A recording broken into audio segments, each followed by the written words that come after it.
പ്രണയിച്ച് വിവാഹം കഴിച്ചൊടുവിൽ കൊലപാതകത്തിൽ കലാശിച്ചു. കൊല്ലം അഞ്ചാലുമൂട് താന്നിക്കമുക്കിൽ ഭാര്യയെ ഭർത്താവ് കുത്തി കൊലപ്പെടുത്തി. ഭർത്താവ് കല്ലുവാതുക്കൽ സ്വദേശി ജിനുവിനെ അഞ്ചാലുമൂട് പോലീസ് അറസ്റ്റ് ചെയ്തു.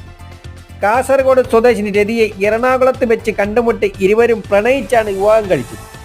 യുവതി ഹോം നേഴ്സായി ജോലിക്ക് നിന്ന വീട്ടിൽ അതിക്രമിച്ച് കയറിയാണ് കത്തി കൊണ്ട് കുത്തി കൊലപ്പെടുത്തിയത്. മുഖത്തും മാറിലും കുത്തേറ്റ രതി നിലത്ത് വീണ് നിലവിളിച്ചതിനെ തുടർന്ന് ആൾക്കാർ ഓടിക്കൂടി ആശുപത്രിയിൽ കൊണ്ടുപോയെങ്കിലും പോകും വഴി മരണപ്പെടുകയായിരുന്നു.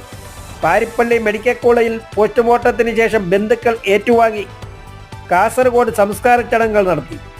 അറസ്റ്റിലായ പ്രതിയെ കോടതിയിൽ ഹാജരാക്കി റിമാൻഡ് ചെയ്തു.